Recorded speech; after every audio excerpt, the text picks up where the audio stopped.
Hello दोस्तों, स्वागत है एक और नए वीडियो में। आज की वीडियो में हम जानेंगे कि लॉर्ड बुद्धा आखिर है कौन और वह पूरे विश्व में इतने जाने पहचाने क्यों जाते हैं। दोस्तों, वीडियो को शुरू करने से पहले वीडियो को एक लाइक और चैनल को सब्सक्राइब कर दीजिए। चलिए वीडियो शुरू करते हैं।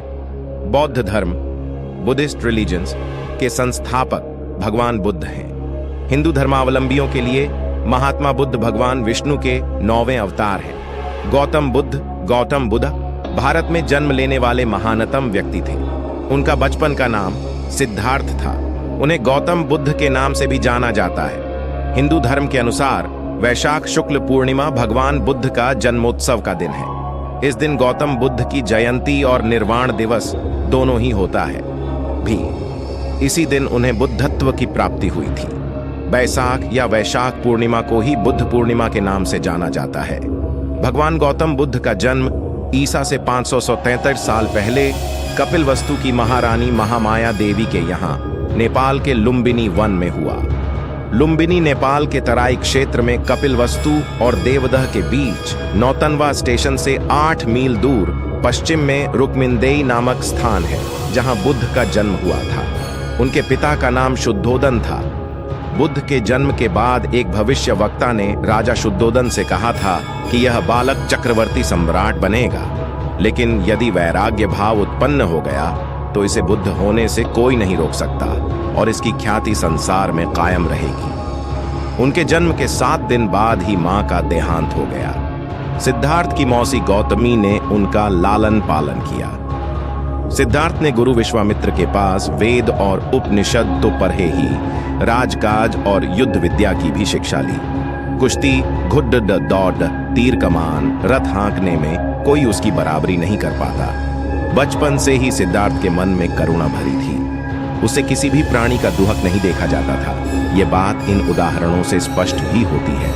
घुड़ दौड़ा में जब गुड्डे दौड़ते और उनके मुंह से झाग निकलने लगता तो सिद्धार्थ उन्हें थका जानकर वहीं रोक देते और जीती हुई बाजी हार जाते।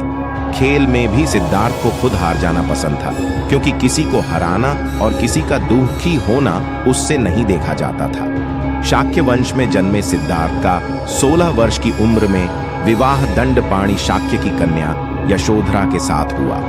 राजा शुद्धोदन ने सिद्धार्थ के लिए भोग विलास का भरपूर प्रबंध कर दिया। 3 आरतुओं के लायक 3 सुंदर महल बनवा दिए। वहां पर नाच गान और मनोरंजन की सारी सामग्री जुटा दी गई। दास दासी उसकी सेवा में रख दिए गए।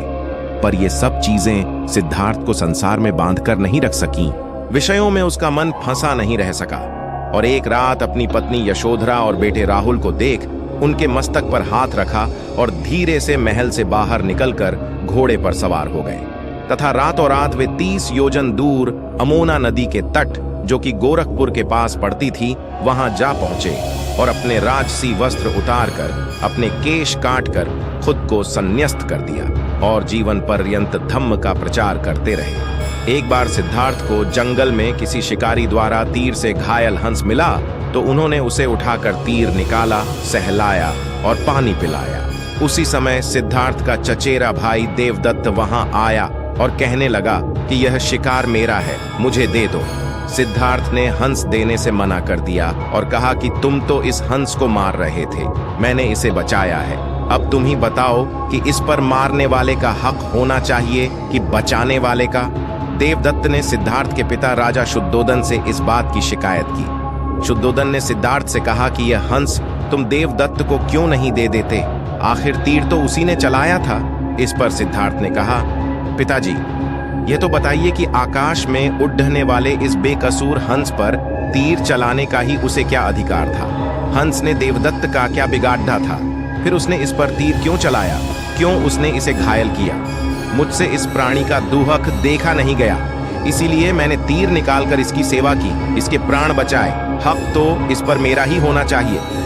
राजा शुद्धोदन को सिद्धार्थ की बात जंच गई। उन्होंने कहा कि ठीक है तुम्हारा कहना, मारने वाले से बचाने वाला ही बड्ढा है, इस पर तुम्हारा हक है। सुजाता नाम की एक महिला ने वटवृक्ष से मन्नत मांगी थी कि मुझको यदि पुत्र हुआ तो खीर का भोग लगाऊंगी। उसकी मन्नत पूरी हो गई।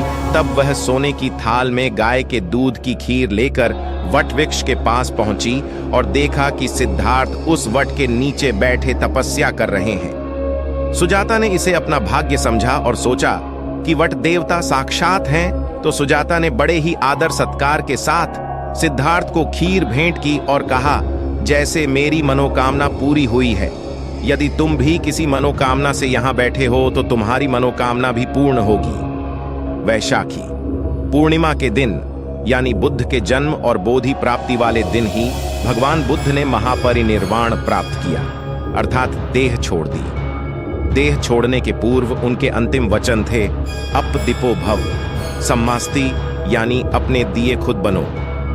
स्मरण करो कि तुम भी एक बुद्ध हो।